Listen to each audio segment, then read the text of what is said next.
지금 우리가 꼭 알아야 할 뉴스, 평범하지 않게 선견 버리고 깊고 넓게 분석해드립니다. 사건의 지평선. 사건의 지평선 함께할 두 분 모십니다. 주진우 라이브 이슈팀장 김한, 한겨레 기자. 안녕하세요. 오늘은 특별한 법조팀장 모셨습니다. 항공법 전문가입니다. 송희라 변호사님. 네, 안녕하십니까. 네, 사건 번호 062. 오늘의 사건명은 비행 중에 기행, 타인에게는 악행, 이거 하면 안 돼, 이 얘기를 좀 해보겠습니다. 요즘 비행기 타기 무서워요 하는 분들이 있는데, 자, 이슈팀장의 브리핑으로 시작합니다. 네, 아직도 뭐 이 사건 생생히 기억하실 텐데요. 네. 지난달 26일이죠. 제주에서 출발해서 대구로 오던 아시아나 항공기에서 비상탈출구 출입문을 여는 사건이 발생을 했습니다. 네. 뭐 당시에 타고 있었던 사람들이 영상으로 찍기도 하고 생생한 이제 화면들이 전해져서 아, 비행 도중에 문이 열리는 게 저렇게 위험한 일이구나. 그렇죠. 영화를 너무 많이 보셨나 봐요. 미션 임파서블 안 됩니다, 이거. 그게 이제 위치가 이제 착륙하기 10분 전이어서 굉장히 상대적으로 낮은 고도에 있을 때였습니다. 원래 이제 비행기가 압력이 있기 때문에 안 열린다면서. 고고도에서는 문이 안 열리는데, 이게 낮은 지역이 한 200m 정도 상공에서 문이 열렸는데, 그래도 안 열려야 되는데 열렸어요. 그래서 어쨌든 이 시속 이제 260km 속도로 하강하고 있던 도중에서 타고 있던 승객들 이제 굉장히 많은 승객들이 뭐 과호흡 증후군이라고 불리는 호흡 곤란 증상 뭐 이런 것들을 호소했고요. 항공사가 추산한 수리비가 지금 6억 이상입니다. 그래서 이 남성은 지금 항공보안법 위반 혐의로 구속된 상태입니다. 이런 사건이 또 있었어요? 네, 얼마 전에 또 있었는데요. 비행 중인 여객기에서 한 10대가 비상문을 강제로 열겠다고 이제 난동을 벌인 거예요. 그런데 나중에 조사를 해보니까 이제 마약류를 이제 한 혐의가 있는 것으로 포착이 돼서 지금 조사를 하고 있는데요. 도주할 우려가 있어서 이 소년인데 10대 구속을 지금 한 상태입니다. 이 이제 10대 소년은 전날 오전 5시 반쯤에 필리핀 세부공항에서 출발해서 인천 국제공항으로 오던 제주항공 여객기에서 비상문을 열려고 시도를 했는데, 왜 이렇게 됐냐, 뭐 왜 그렇게 했냐라고 했더니 뭐 답답했다, 뭐 대한민국 권력층에서 공격을 받는 느낌이 들었다, 이런 좀 횡설수라는 답변을 내놓았고요. 다행히 앞선 이제 아시아나 비행기의 사고와는 달리 높은 고도에 있을 때 이제 시도를 했기 때문에 문이 열리진 않았고 이제 제압이 됐습니다. 네. 마약을 투약한 혐의까지 겹쳐졌는데. 자, 항공법 전문가이신 송희라 변호사님, 이거 하나 물어보고 갈게요. 항공사가 추산한 수리비 6억 원 이상이다 이렇게 했는데, 이거 너무 많이 부풀린 거 아닙니까, 이거? 네, 일단은 그 항공철도 사고 조사에 관한 법률을 살펴보면은요, 그 항공기 사고가 발생을 했을 때 그 기장이라든지 항공기 소유자, 그다음에 그 관련자 등이 사고에 대한 보고를 하도록 되어 있습니다. 그러면 이제 국토교통부에서 그 사고 조사를 접수를 하고, 그 항공철도사고조사위원회에서 그 사고 자체를 이제 조사를 하도록 되어 있거든요. 그럼 이제 기체 결함이라든지 어떤 원인 때문에 사고가 발생한 건지를 특정을 해야지 되기 때문에 그 기술적으로 전문적인 지식이 있는 그 조사단이 파견을 해가지고 그 수리된 그 기체 결함 부분, 그다음에 파손이 됐으면 파손된 부분에 대해서 이제 그 조사를 하고 이제 조사 보고서를 작성을 하게 됩니다. 그래서 근데 전문가들이 파견돼가지고 조사 보고서 작성하는 동안 밥도 비싼 거 먹고 좋은 호텔에서 지내면서 그런 비용도 많이 들어갈 것 같은데요, 제가 보기에는. 뭐 그럴 수도 있기는 한데, 보통 이렇게 사고가 발생하게 되면은 조사 보고서가 하나만 나오는 것은 아니고요. 이 사건 같은 경우에도 이제 국토교통부에서 자체 조사를 하겠지만 항공사에서도 자체 조사를 할 것으로 보이고요. 그다음에 이제 항공사가 그 기체에 대해서 보험을 가입을 했을 것으로 추정이 되기 때문에 그 보험사도 이제 자신들의 그 손해사정사를 투입을 해가지고 그 손해액에 대해서 추산을 할 것으로 보입니다. 변호사님, 그래가지고 이제 할 텐데, 변호사님, 항공기, 비행기 안에서 추태를 부리거나 이런 범법 행위하지 않습니까? 그럼 매우 엄한 처벌을 받습니다. 네. 질문은 그냥 하는 거예요. 뭘 찾아보실 필요 없이 그냥 막 하는 거니까. 그렇죠. 왜 항공기에서 이렇게 범죄를 저지르면 이렇게 가중처벌 받습니까? 이렇게 또 돈도 많이 물어내라, 이런 얘기가 나옵니까? 네, 아무래도 항공기에서 사고가 발생할 경우에는 그 다중에 위험을 끼칠 수 있는 우려가 있기 때문에 조금 이제 엄한 처벌을 물게 하는 것으로 알고 있습니다. 엄하게 처벌한다. 그 관련해서 이번에 여러 사건이 나면서 한국이 좀 처벌 수위가 낮은 거 아니냐, 이런 비판도 있어요. 한국이 5년에서 지금 10년 사이거든요. 기내 난동일 경우에. 그래서 항공사에 이제 피해를 입혔을 경우에. 근데 미국은 뭐 20년 이상을 하니까. 왜냐면 이게 작은 사고라고 하더라도 이번 사고에서 봤듯이 불특정 다수 굉장히 많은 사람들의 생명을 직접적으로 위해를 네. 할 수 있는 범죄라서 처벌 수위를 높여야 된다. 뭐 이런 주장도 지금 나오고 네네. 있습니다. 네. 제가 들은 얘기입니다만 네. 항공기에서 담배 피우면 안 되잖아요. 네네. 근데 매우 유명한 인사예요. 담배를 피웁니다, 그냥. 네. 그럼 사람들이 이게 그 승무원들이 와가지고 제지할 거 아니에요. 이러시면 안 됩니다. 이러시면 안 됩니다. 그러면은 그냥 피운대요. 피워요. 그러면은 말리다가 승무원의 이제 그 부기장이라든지 뭐 승무원 중에 제일 높은 사람이 와서 이렇게 네. 정중하게 다시 요구할 때까지 하다가 담배를 2대를 피운대요. 굉장히 몰상식한. 네. 네. 실명이 공개됐으면 좋겠는 사람이에요. 네. 누군지 거의 다 압니다. 네. 항공계에서는 다 아는데 그런 일들이 있었습니다. 항공사 블라인드 보면 지금 말씀하신 네. 것 같은 일이 그 이른바 이제 이코노미석에서는 잘 안 일어나는데 네. 뭐 이불을 갖다 달라 그러든지 아니면 뭐 특정한 음식을 요구한다든지 이런 이제 비싼 표를 산 승객들 중에 그런 일이 왕왕 있는 것이 이제 막 블라인드에 올라오고 그럽니다. 이불 뭐 그 정도 뭘 달라고 음식을 달라고 하는 건 괜찮은데요. 거기서 추태를 벌이거나 그렇죠. 술 먹고 행패를 부리는 경우가 있습니다. 기내 난동 사건이 좀 이거 뭐 뉴스에 보도되지는 않지만 좀 많았어요. 네.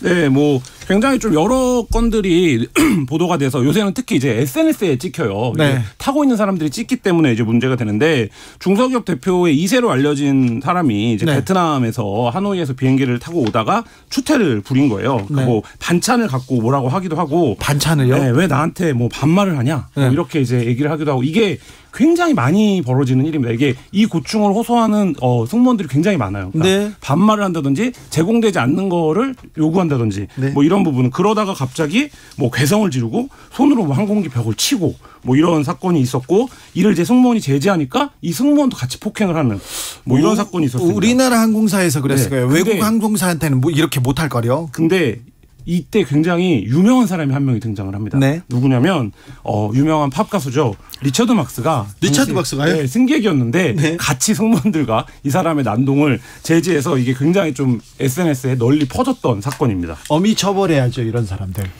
예, 사실 이제 어미 처벌을 해야지 되는데요. 이제 당시에는 그 피해자들이랑 원만하게 합의했다라는 점이 좀 고려가 돼가지고 뭐 징역 1년에 집행유예 2년, 벌금 500만 원 정도로 선고된 것으로 알고 있습니다. 그래요? 네네. 그냥 지나갔네요. 왜 이렇게 이분이 네 뭐. 네.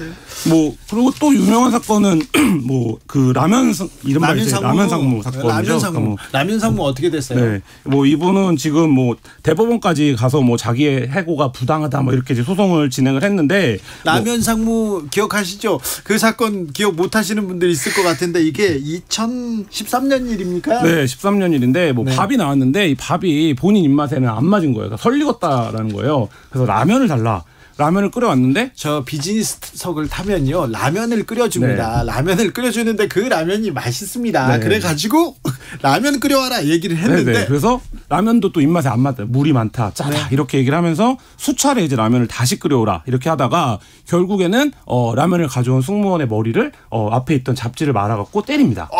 네, 그래서 이런 몰지각한. 네, 뭐 이 부분과 관련해서 이제 굉장히 좀 이게 유명해졌고, 네? 다 미국 사법 당국이 이 사실을 인지하고 입국을 거부합니다. 예? 그리고 이 사람 결국 돌아오는데 사건이 알려지면서 이때 아마 이 무렵에 처음으로 갑들은 한국 사회에서 갑으로 사는 사람들은 네. 이렇게 횡포를 부리냐 네. 이런 이제 공분이 일었고 회사가 해고를 했어요. 예? 그래서 이제 이거에 불복 소송을 제기해서 소송을 했는데 법원은 이 소송을 모두 받아들이지 않았습니다. 네.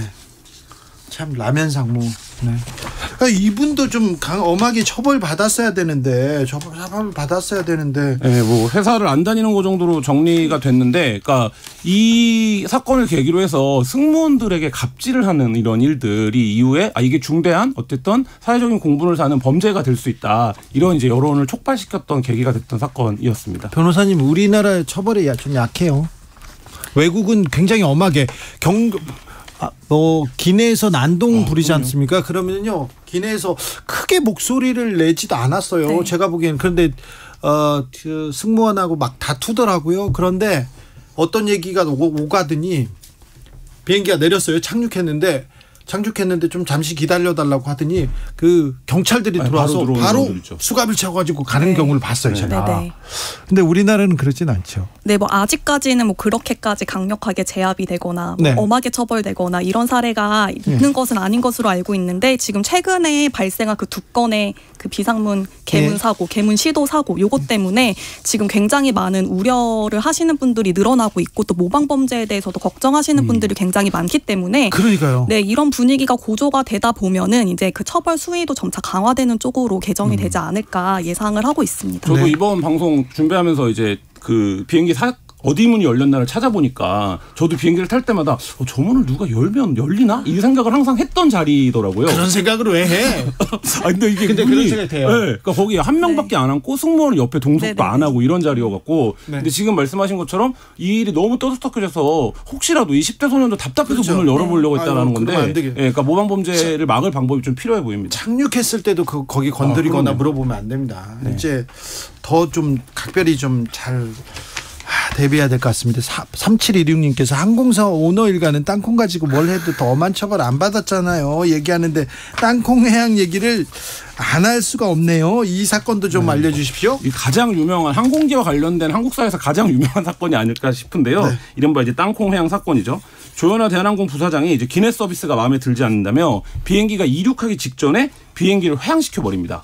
뭐를 갖고 왔는데 뭐를 갖고 와라. 그거 말고 다른 거 갖고 와라. 이거밖에 없냐? 그거는 안 실었냐? 이런 식으로 막 이제 직원들을 몰아붙였던 사건인데 당시에 이 비행기는 이륙 준비를 다 마친 상태였습니다. 그런데 갑자기 탑승 게이트로 돌아오는 이른바 이제 램프 리턴을 하는데 램프 리턴은 두 가지입니다. 비행기를 긴급하게 정비해야 될 필요성이 있거나 아니면 승객의 안전에 문제가 생겼을 때 하는 조치인데 그게 아니라 단순히 이제 타고 있었던 땅콩 가져오라고 그 한 사람의 이제 갑질 때문에 벌어진 일이라 당시 굉장히 좀 큰 사회의 충격을 안겼고요. 이때 이유가 너무 웃긴 거였잖아요. 이제 견과류를 그릇에 담아오지 않았다는 이유로 불같이 이제 화를 냈다는 거고 이 과정에서 이제 비행기 출발이 늦어지고 뭐 이륙도 늦어지면서 문제가 됐고 당시에 뭐 조현아 부사장이 뭐 사퇴도 하고 뭐 이렇게 해서 굉장히 좀 사회적으로 파장이 컸던 사건입니다. 변호사님, 이 사건은 어떻게 법정에서는 판결을 받았습니까? 네, 일단은 뭐 결론적으로 말씀드리면 대법원은 2017년 12월 21일 당시 항공보안법 위반 그리고 강요, 업무방해 등 혐의로 기소된 조현아 전 대한항공 부사장에 대해서 징역 10월에 집행유예 2년을 선고한 원심 판결을 확정을 했는데요. 여기도 집행유예입니다. 네네. 여기서 이제 가장 쟁점이 됐던 것이 바로 항로 변경죄가 쟁점이 좀 됐었습니다. 네, 기자님께서 이제 앞서서 설명을 해주신 대로 그 조현아 전 대한항공 부사장이 계류장을 떠나서 이제 유도로까지 이동 중이던 항공기를 다시 비행기 탑승구로 되돌아가게 한 행위. 요게 이제 항로 변경죄에 해당을 하느냐 이제 요게 문제가 됐는데 대법원에서는 이제 요거를 무죄 취지로 판단을 했습니다. 그래서 그 이유에 대해서 조금 이제 설명을 좀 드리면은요. 먼저 우리나라 항공보안법에는 항로 변경죄에서 말하는 항로가 무슨 의미인지에 대해서 일단 정의하고 있는 규정이 없습니다. 그렇기 때문에 이런 경우에는 사전적 정의나 아니면 항로에 대한 일반적인 용법을 참고를 해가지고 판단을 해야지 되는데 다른 여러 가지 것들을 살펴봐도 항로는 하늘길을 의미를 하는 것이지 이제 지상의 길을 의미한 예를 찾아볼 수 없다라는 것이 이제 대법원의 결론이었고요. 이제 이러한 견지에서 피고인이 여객기를 계류장과 유도로 사이에서 그 지상에서 옮긴 거는 하늘길을 변경한 거에 해당하지 않는다라고 해가지고 요 항로 변경죄에 대해서는 무죄로. 저도 이때 이 사건을 취재를 했었었는데 이때 굉장히 법률적으로 방어를 잘한 사건이에요. 그러니까 지금 변호사님이 말한 쟁점을 만들면서 그러니까 법원에 그거를 쟁점화하면서 이제 말하자면 빠져나간 측면이 취재기자 입장에서는 좀 있다고 보여지는데 그럴 수밖에 없었던 이유. 이 사람이 한국에서 가장 항공 권력 중에 힘이 센 집안이기 때문에 사실 이제 가능하지 않는다. 만약 일반 승객 때문에 이런 일이 벌어졌다도 법원이 같은 판단을 했을까? 이거는 당시 취재라는 입장에서는 좀 의문이 듭니다. 미국 같았으면 그때 바로 수갑 차서 이렇게 구속되고요. 그 다음에는 뭐 사회적 이게 집행유예로 끝나지는 않았을 거예요. 그런데 대한항공 집안에서요. 제가 대한항공 재벌은 취재를 오래 했거든요. 대한항공 집안에서 가장 인성이 좋은 사람이 조현아 씨였어요. 다른 사람들은 더했습니다. 더했어요. 그만 얘기할게요. 아들이 비행기 타지 않습니까? 그러면 승무원이 누가 와서 짐을 어디다 올리고 음료수는 뭐를 까서 2번 돌려서 이런 매뉴얼이 쫙 있습니다. 사모님이 탔을 때는 어떤 경우 이런 얘기가 있었는데 그 집안에서 가장 가장 성격이 좋다는 사람이 이 정도였으니까 대한항공 사실은 항공사에 이렇게 대한 이렇게 한국 국적기 이렇게 붙는데 너무 창피했어요. 당시에도 뭐 국적기의 지위를 폐지해야 된다 이런 여론이 굉장히 강했었고, 뭐 이 사건으로 인해서 이제 대한항공의 뭐 주가가 굉장히 뭐 폭락하기도 하고 뭐 이런 여러 가지 일을 겪었는데 지금 말씀하신 것처럼 뭐 그 오너 일가들이 항공기를 마치 자기 개인 차량인 것처럼 이용했던 건 아니냐 뭐 이런 이제 비판도 그때도 많이 이제 제기가 됐었습니다. 지금 이제 아시아나하고 대한항공 합병됐어요. 그래서 코로나 때는 힘들다 어렵다 했는데 사실은 승객이 줄어서 그렇지 화물 같은 데 거는 굉장히 잘 됐고 돈도 많이 벌었거든요. 그런데 지금은 이제 승객도 많고 이제 해외 여행이나 여행 수요가 많아졌는데 이게 비행기 값 안 내려요. 이거 항공료 안 내립니다. 변호사님 이거 소송해야 되는 거 아닙니까?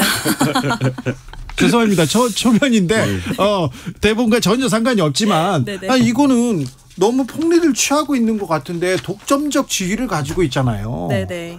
소비자들이 이거 소송해야 되는 거 아닙니까? 네, 저도 이제 여행을 갈 때 항공권 알아보면은 이제 뭐 그런 마음이 드는 것은 충분히 이제 그럼 변호사님이 좀 해주세요. 네, 제가 검토를 해보고 맡기시겠다는 분들이 많이 생기면은 모아서 한번 고민을 해보도록 하겠습니다. 지금 많아요. 2배 아니 코로나 전에 비해서 2배가 올랐어요. 근데 2배 올라야 될 이유가 별로 없거든요. 기름값이 많이 올랐어요. 내렸거든요. 네. 근데 일반 승객들은 지금 말씀하신 대목에서 이렇게 요금을 많이 주고 타는데 예전보다 서비스가 너무 부실하다. 이런 얘기도 굉장히 많거든요. 땅콩도 잘 안 줍니다. 우리는. 승무원들도 그 얘기를 막 이제 그 블라인드나 이런 데서 하고 있는 상황이기 때문에 항공 서비스의 질이 좀 높아질 필요는 있는 것 같습니다. 네. 조금 이따 가지 마시고 저 구석에 만나서 이게 국민들을 위해서 이 항공사 이용객들을 위해서 좀 이 소송했으면 좋겠어요. 변호사님 어떻습니까? 네, 저도 할 수 있다면 하면은 좋겠다라는 생각이 드는데요. 근데 이제 뭐 제가 항공사 편을 드는 것은 아니지만 이제 저도 소비자 입장에서 코로나 시국이 많이 완화되고 있는데 왜 아직도 그 비행기 좌석 수가 좀 제한이 되어 있는 것 같고 그래서 이제 뭐 가격적인 측면도 조금 이제 좀 내려오지 않는 것 같고 왜 이제 이런 문제가 발생을 하는가 이제 고민을 한번 해보니까 항공 당시에 이제 좀 휴직하셨던 승무원분들도 많이 계시고 하셔가지고 항공 편수를 이제 갑자기 늘리기에는 좀 준비가 되지 않는 측면이 있다. 여러 가지 측면으로 그런 말씀도 하시더라고요. 회사 사정인데 항공사분들이 많이 출근을 안 하면 원가 절감 그럼 인건비를 줄었잖아요. 네네네. 근데 왜 가격이 내리지 않느냐. 그렇죠. 왜 우리가 티켓을 더 그게 비싸게 사야 되는지. 저는 근데 소비자 운동 차원에서 놓고 보면 항공료 티켓이 정해지는 메커니즘을 소비자들이 전혀 모르잖아요. 같은 티켓이 어떤 날은 비싸고 어떤 검색을 해보면 더 비싸지고 누구는 100만 원 주고 사고 누구는 50만 원 주고 사고 누구는 땅콩만 먹고 그런 그 상품이 사실 별로 많지 않은데 그 부분이 좀 시장에 합리화되는 것도 한 방안이겠다 이런 생각도 해봅니다. 여기는 의식의 흐름대로 진행되는 그런 방송입니다. 오늘 반가웠습니다. 송미라 변호사님, 김한 기자 감사합니다. 감사합니다. 감사합니다.